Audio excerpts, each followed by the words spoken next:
সকালের পরিস্থিতি জানাতে এই মুহূর্তে জিয়া উদ্যান থেকে যুক্ত হচ্ছেন সহকর্মী তন্দ্রা তারুণ্য। তন্দ্রা, আপনার কাছে জানতে চাইবো যে খালেদা জিয়ার কবরের পাশে আজ মানুষের উপস্থিতি কেমন দেখছেন, কি বলছেন তারা? ইশরাত, আজকে এই কুয়াশাচ্ছন্ন সকাল যে এখন পর্যন্ত কিন্তু কিছুক্ষণ আগে পর্যন্ত এখানে আসলে সবাই আপসীন নেত্রী যিনি ছিলেন বাংলাদেশের 3 বারের প্রধানমন্ত্রী, তাকে কিন্তু আসলে শ্রদ্ধা জানাতে এখানে আসলে সকাল থেকেই আসলে জনগণ যারা ছিলেন তারা কিন্তু এখানে ভিড় করছিলেন। তবে কিছুক্ষণ আগেই কিন্তু এখানে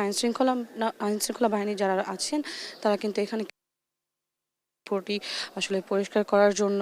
এবং এরপরে আসলে বেলা বাড়ার সাথে সাথে আরও ভিড় বাড়বে, এর জন্য পরিষ্কার করার জন্য কিন্তু এখান থেকে আসলে সাধারণ জনগণ যারা ছিলেন তাদেরকে কিছুক্ষণ আগে এখান থেকে আসলে সবের প্রবেশ এই মুহূর্তে কিছুটা বন্ধ রয়েছে। তবে কিছুক্ষণ আগে আমরা দেখেছি এবং এখনও কিন্তু কিছু মানুষজন এখানে রয়েছেন যারা আসলে তারা এখানে জিয়ারত করতে এসেছেন এবং তারা জিয়ারত করছেন। এবং আজকে যেহেতু আসলে নতুন বছরের দ্বিতীয় দিন, তবুও কিন্তু সবাই কিন্তু এখানে আসলে আনন্দ ভুলে আসলে শোকাচ্ছন্ন এবং এই আজকে কিন্তু সবাই এখানে আসলে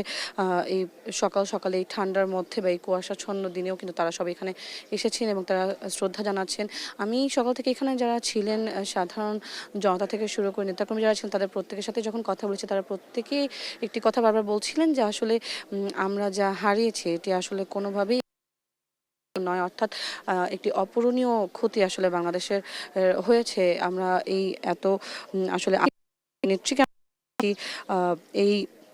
নেত্রীর প্রতি আসলে শ্রদ্ধা জানাতে কিন্তু এই শেরেবাংলা নগরের জিয়া উদ্যানে সাধারণ মানুষের সকাল থেকেই ঢল ছিল বা ভিড় ছিল বললেও ভুল হবে না। এবং যারা এসেছেন তারা কিন্তু প্রত্যেকে আসলে এখানে হাতে ফুল নিয়ে তারা এখানে এসেছেন শ্রদ্ধা জানাতে এবং স্মৃতি আর ভালোবাসার গভীর আবেশে আসলে তারা কিন্তু বারবারই এখানে যখন জিয়ারত করছিলেন বারবারই সবাই অশ্রুসিক্ত হয়ে যাচ্ছিলেন এবং বারবারই আসলে তারা বলছিলেন যে আসলে একজন মহিষী নারী ছিলেন তিনি এবং যিনি আসলে চাইলে তার জীবনটাকে আসলে অনেক অন্যভাবে আরো সুন্দর করে তিনি আসলে বাঁচতে পারতেন, তবে সেটি না করে কিন্তু তিনি থেকে গেছেন শেষ পর্যন্ত একটু কনসিডার করলে বা একটু আসলে ত্যাগ করলে কিন্তু তিনি আসলে যদি চাইতেন আরো ভালো থাকতে পারতেন। তবে মৃত্যুর আগ পর্যন্ত তিনি আসলে কষ্টই করে গেছেন, লড়াই করে গেছেন জীবনের সাথে, ফ্যাসিবাদের সাথে, ফ্যাসিবাদ বিরোধী যে আন্দোলন সেই আন্দোলনও তার ভূমিকার কথাও কিন্তু তারা বলছিলেন বারবার করে এবং তারা বলছিলেন যে যেই মুহূর্তে আসলে যখন আসলে তার ভালো থাকার কথা বেশি সেই মুহূর্তেই আসলে আমরা তাকে হারিয়েছি এবং এমন একজন নারী দেশনেত্রীকে আসলে হারিয়ে আসলে এখন যে তারা সবাই এখন সেই শূন্যতাটা তারা তাদেরকে গ্রাস করেছে এবং এই শূন্যতার মধ্যে আসলে তারা এখন পর্যন্ত রয়েছেন। যদিও এখন কিছুটা এখানে আইনশৃঙ্খলা বাহিনী যারা আছেন তারা এখানে কাজ করছেন, তবে বেলা বাড়ার সাথে সাথে যেটি তারা জানিয়েছেন যে ধীরে ধীরে জনসাধারণের প্রবেশ তারা খুলে দিবে এবং আস্তে আস্তে আরো